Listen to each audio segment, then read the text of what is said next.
کافی عرصہ پہلے بحیرہ عرب کے کنارے ملک روم کی زمین پر افسوس نامی ایک شہر آباد تھا۔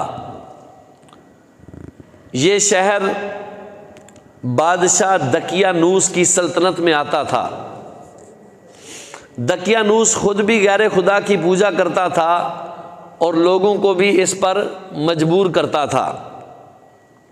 جو انکار کرتا یہ اس پر ظلم کرتا اور عبرتناک سزا دیتا۔ اہل ایمان اس کے ظلم سے بچنے کے لیے چھپتے پھرتے اور اپنا ایمان بچاتے۔ اہل ایمان کے ایک معزز گروہ کو یہ خدشہ تھا کہ ایک نہ ایک دن یہ دقیانوس ان تک پہنچ جائے گا اور انہیں غیر خدا کی پوجا پر مجبور کرے گا۔ اس خطرے کے پیش نظر انہوں نے یہ شہر چھوڑنے کا فیصلہ کیا اور وہاں سے چل پڑے۔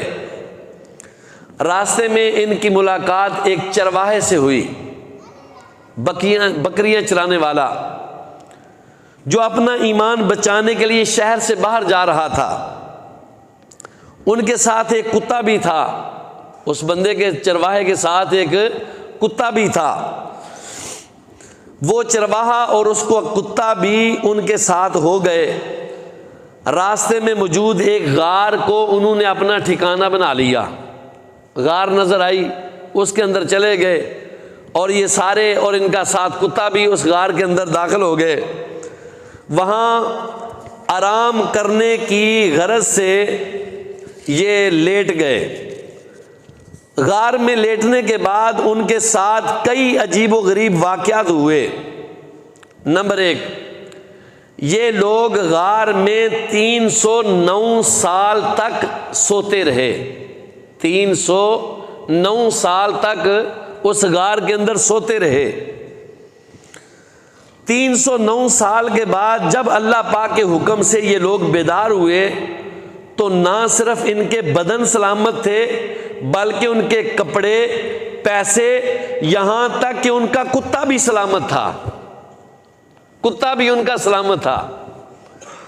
وہ غار میں نمبر 2، وہ غار میں سو رہے تھے، لیکن اس طرح کہ کوئی انہیں دیکھتا تو وہ یہی سمجھتا کہ یہ جاگ رہے۔ کوئی دیکھتا یہی سمجھتا کہ یہ جاگ رہے، حالانکہ وہ سو رہے تھے۔ تیسرا یہ کہ اللہ پاک کے حکم سے سورج نکلتے وقت غار سے دائیں طرف ہو جاتا اور غروب ہوتے وقت وہ بائیں طرف ہو جاتا تھا۔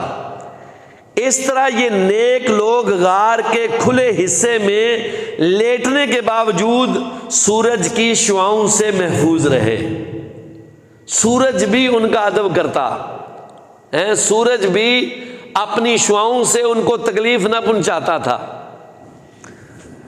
دقیانوس کو جب یہ خبر پہنچی کہ چند لوگوں نے غیر خدا کی پوجا سے بچنے کے لیے غار کو اپنا ٹھکانہ بنایا ہے تو اس نے حکم دیا کہ غار کے منہ پر ایک دیوار بنا دی جائے تاکہ وہ کبھی غار سے نہ نکل سکیں، اس میں سسک کر دم توڑ دیں۔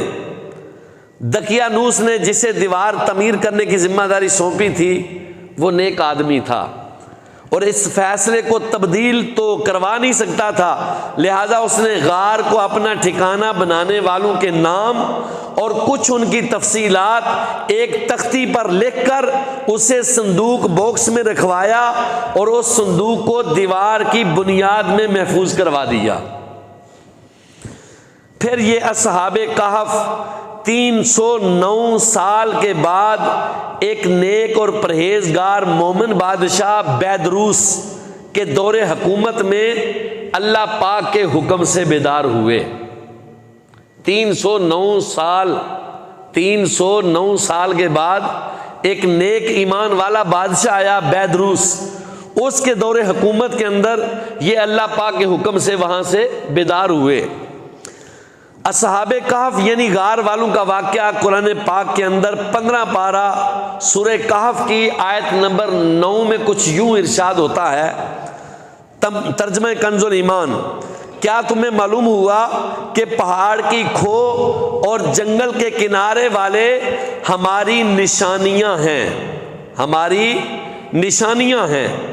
پیارے اسلامی بھائیوں، سنا آپ نے کہ اصحاب کہف کو اپنے ایمان کی حفاظت کی کس قدر فکر تھی کہ انہوں نے دقیانوس بادشاہ کی طرف سے دی جانے والی غیر خدا کی پوجا کو، اس کی دعوت کو ٹھکرا دیا، اس کے ظلم و جبر سے بچنے اور اپنے ایمان پر ثابت قدم رہنے کے لیے غار میں چلے گئے۔ یہی وجہ ہے کہ اللہ پاک کا ان پر کرم ہوا اور رحمت الہی ان کی طرف متوجہ ہوئی۔ 3 صدیوں سے زیادہ عرصہ تک وہ اللہ پاک کے حفظ و امان میں رہے، بدلتے زمانے ان پر کوئی اثر نہ کیا، ان کے حق میں گویا وقت رک گیا، اللہ کے ولیوں کے حق میں وقت رک گیا۔ 309 سال کے بعد جب یہ بیدار ہوئے تو اس طرح جوان، تر و تازہ، زندگی سے بھرپور تھے، اور یوں اللہ پاک نے انہیں ایک اپنی عجیب نشانی قرار دیا، اللہ پاک نے انہیں اپنی ایک عجیب نشانی قرار دیا۔ مفسر قرآن حضرت مفتی احمد یار خان نعیمی رحمۃ اللہ تعالی علیہ اصحاب کہف کے واقعہ پر لکھتے ہیں، اس واقعے سے 2 مسئلے معلوم ہوئے۔ ایک یہ کہ کرامت اولیاء برحق ہے، کرامت اولیاء برحق ہے۔ اصحاب کہف بنی اسرائیل کے اولیاء ہیں، ان کا کچھ کھائے پیے بغیر اتنی مدت تک زندہ رہنا یہ کرامت ہے، بغیر کچھ کھائے پیے اتنی مدت تک زندہ رہنا یہ بھی ایک کرامت۔ دوسرا یہ معلوم ہوا کہ ولی کی کرامت سوتے ہوئے بھی ظاہر ہو سکتی ہے اور موت کے بعد بھی ظاہر ہو سکتی ہے۔ جو کرامت ہوتی ہے وہ زندہ بندے سے بھی ہو سکتی ہے، اللہ کا ولی زندہ ہو یا دنیا سے پردہ کر جائے پھر بھی ان کی کرامت جو ہے ان سے ظاہر ہو سکتی ہے۔ ان اولیاء کے جسموں کو مٹی کا نہ کھانا یہ بھی کرامت اولیاء ہے، حالانکہ مٹی جو ہے یہ جسموں کو کھا جاتی، لیکن ان کے جسم 309 سال گزرنے کے باوجود صحیح و سلامت تھے، تر و تازہ تھے، اور ایسے لگتا تھا جیسے آج ہی سوئے ہوئے۔ یہ ہے اللہ تعالیٰ کا ان پر خاص کرم، اللہ کے ولیوں کی کرامت۔ یا الہی کر ایسی عنایت، دے دے ایمان پر استقامت، تجھ سے عطار کی التجا ہے، یا خدا تجھ سے میری دعا ہے۔